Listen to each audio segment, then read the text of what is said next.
अस्सलाम वालेकुम। लोग आज भी इस बात का जिक्र करते हैं कि कोरोना से पहले की जिंदगी और उसकी बाद की में बहुत ज्यादा फर्क है। और ये सच भी है, क्योंकि जब 1.5 से 2 साल लोग लॉकडाउन में रहे तो उनका ह्यूमन इंटरेक्शन तो बिल्कुल नहीं था।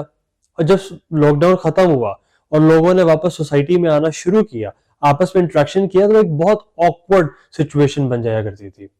तो सोसाइटी ने आहिस्ता आहिस्ता शेप शिफ्ट की, लोग वापस नॉर्मल होना शुरू हुए, चीजें पटरी पर आ रही थी कि अब चाइना से एक नए वायरस के आउटब्रेक की खबरें आना शुरू हो गई हैं। इस नए वायरस का नाम ह्यूमन मेटान्यूमो वायरस है, जिसकी एब्रीविएशन HNPV है। यह वायरस क्या है और यह कोरोना के मुकाबले में कितना खतरनाक है, आइए जानने की कोशिश करते हैं। रिसर्चर्स और साइंसदानों का कहना है कि HNPV वायरस कोई नया वायरस नहीं है, बल्कि ये ह्यूमन बॉडी में पिछले 50 साल से है।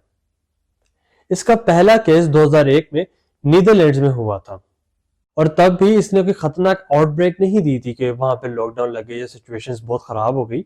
इसको ट्रीट किया गया और देन इसका दोबारा जिक्र नहीं हुआ, लेकिन ये फैला जरूर था। क्योंकि अब जब पाकिस्तान में भी इसके टेस्ट हो रहे हैं तो डॉक्टर्स के यही बयान आ रहे हैं कि ये पाकिस्तान में सब कॉन्टिनेंट में पहले से मौजूद है। तो इस वजह से हमें कुछ कह नहीं सकता, हमारी बॉडी इसके खिलाफ अपना इम्यून सिस्टम बहुत स्ट्रॉन्ग कर चुकी है, एंटीबॉडीज हमें बन चुकी हैं। ये फैला जरूर, लेकिन इसकी इंटेंसिटी उतनी खतरनाक नहीं थी।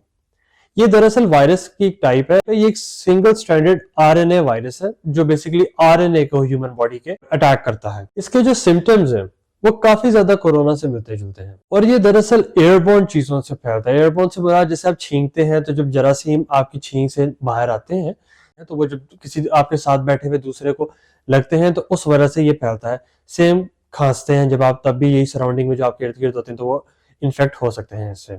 इसके सिम्टम्स में सबसे पहले आता है रनिंग नोज, यानी कि आपकी नाक बहती रहती है।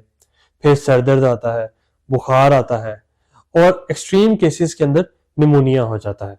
निमोनिया की वजह से ये फिर आपके लंग्स को अफेक्ट करता है, जिसकी सूरत में हो सकता है कि एक्सट्रीम केसेस में फिर आपको ऑक्सीजन की जरूरत भी पड़ी है। इसका डायग्नोसिस कुछ इस तरह का है कि पहली निशानी, जो सबसे बड़ी निशानी इसकी बार बार बताई जा रही है, वो रनिंग नोज है। दूसरा, वीजिंग की एक साउंड आती है। वीजिंग से मुराद जब आप सांस लेते हैं तो एक अजीब सी भारी सी आवाज आती है। अगर आप स्टेथोस्कोप लगाएं तो वो आवाज बहुत क्लियरली आती है आपकी सांस में, कि एक अलग डिफरेंट सांस आनी शुरू होगी। कोविड के जो पेशेंट्स थे वो भी इस चीज को एक्सपीरियंस कर चुके हैं। और जो दूसरा इसका तरीका डायग्नोसिस का, वो जाहिर बात है वो जो PCN होता है जो कोरोना में भी हुआ था, उससे पता लग जाता है इस वायरस का। क्योंकि एक वायरस है और अभी इसके किसी ट्रीटमेंट को देखा नहीं गया तो एंटीवायरस तो होगा नहीं, लेकिन अगर SOPs फॉलो की जाए तो ये वायरस कंट्रोल में रह सकता है। SOPs हम लोगों ने जिस तरह कोरोना में की थी, यानी कि मास्क लगा के रखना, रेगुलर हाथ धोना, तो ये एक अच्छा प्रिवेंशन होगा इसके फैलाव को रोकने के। इसके बारे में जो डॉक्टर्स सबसे ज्यादा बता रहे हैं कि जब अगर आप खुदा ना खास्ता इसमें मुब्तला हो जाए तो डॉक्टर्स बार बार यही सजेस्ट कर रहे हैं कि हाइड्रेशन इज द की, यानी कि पानी ज्यादा से ज्यादा पिए। पानी में बेशक आप फ्रेश जूस ले लें, बेशक आप सिंपल वाटर पिए, लेकिन पानी बहुत ज्यादा पिए, तो उससे आप बड़ी आराम से और बड़ी स्पीडीली इसको रिकवर कर जाएंगे, इससे फाइट कर जाएंगे। अब कंपेयर करने की कोशिश करते हैं कोरोना को और HNPV वायरस को। अगर स्टेटिस्टिकली देखा जाए तो कोरोना, जिसको SARS-CoV-2 भी कहते थे, उसके काफी फिर वेरिएंट्स भी हैं, ओमिक्रॉन, डेल्टा।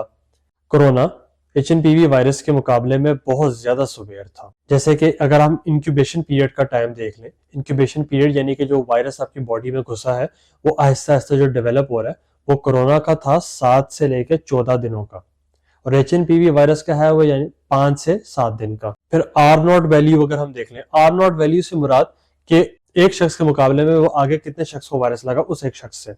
अगर हम HNPV की बात करें तो उसके नंबर्स हैं 1.3 से लेकर 2 तक, यानी कि अगर एक बंदे को लगा तो उसने तकरीबन 1 या 2 और लोगों को आगे तक फैलाया, उससे आगे को लगा।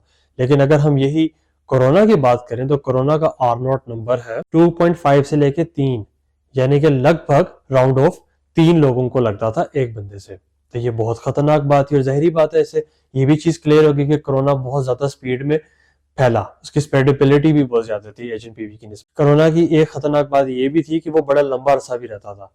अगर आप लोगों को याद हो, एक लॉन्ग कोरोना का केस भी चला था कि लोग अक्सर कहते थे कि जी कोरोना हमारा खत्म हो गया है, लेकिन वीकनेस हमें अभी भी है, और वो वीकनेस उनको 7-7, 8-8 महीने रहती थी।